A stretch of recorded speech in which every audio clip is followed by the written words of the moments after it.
Buddy James Watson, MLF Pro. I want to give you a couple tips and a little bit of technique here in a second. But what I like to do when I'm fishing with braid, give you a little tip here, is braid, sometimes it comes out pretty white, and if it doesn't, some are not coated and they discolor real quickly and lose their brightness. I fish Maxima 65-pound braid on my frogs, and Maxima's very limp 8-carrier braid, which means 8 woven wires together, or woven strings together. So it comes out super limp and you don't hear it run through your guides like you do some other slick coated braids.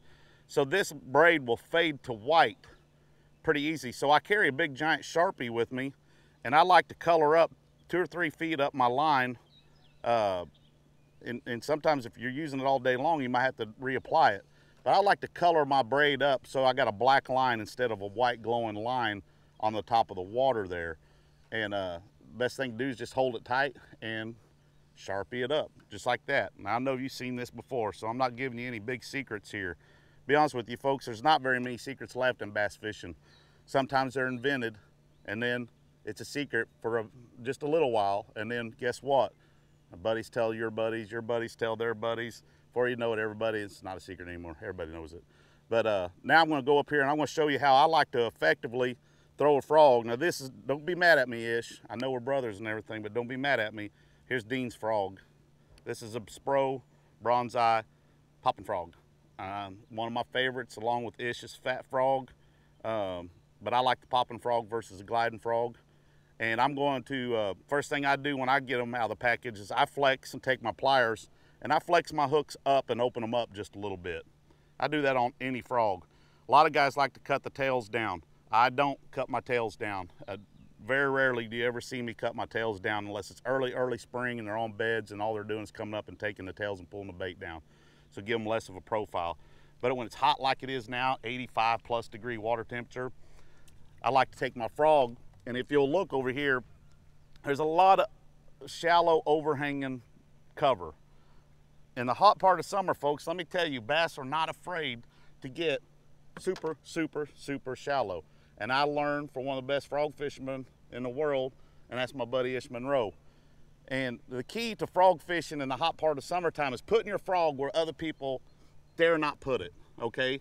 And I'm not saying that I make excellent casts every single time, but I'm gonna make a few casts here and show you, as a camera guy stands in the back of the boat or stands away, I'm gonna show you the angle that the trajectory of my bait and what I do to swing my bait and skip it up and underneath this stuff.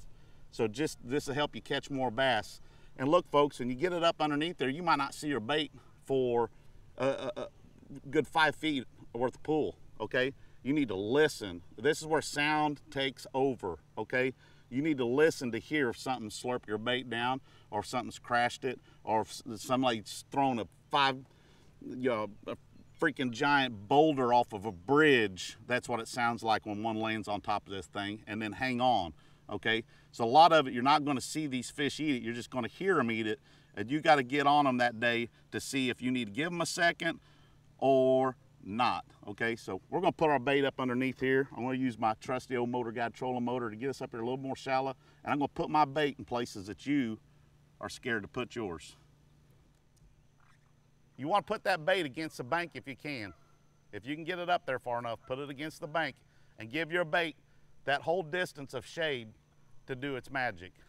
A buddy of mine made a good point one time, until you get used to doing what I'm doing, you might have to adjust your reel to slow it down. Until you get to be a good caster, you don't have to mess with it. I see I skipped that bait up there on that log, but I didn't put it underneath that tree. A lot of times you gotta have the distance, you gotta be far enough away to work with it. Again, put that bait against the bank if you can, folks. Don't be afraid to get in these bushy targets, dead limbs and stuff like that.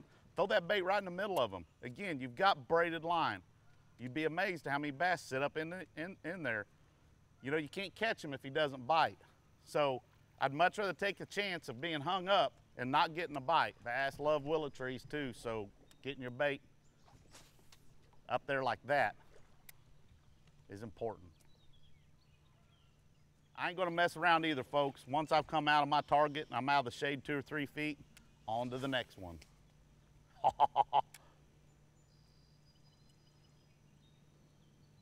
There ain't no bass up there.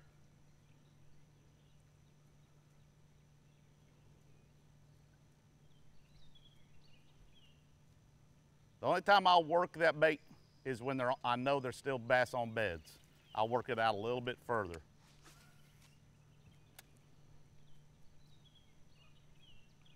I'm hung on a limb there. Now if I just jiggle it, I keep it in that target zone there. Most people jerk it too hard and they'll bring that bait out of the target zone. Kill shot. You're looking for kill shots. I was a little weak on that one. That cost me a bass right there. So, if you're looking to challenge yourself and become a better frog fisherman, take these little tips, take this technique of underarming your bait and putting it in targets you're not used to putting it in. And again, you better show up with some mean gear and be a badass. Throw 65-pound braid or bigger.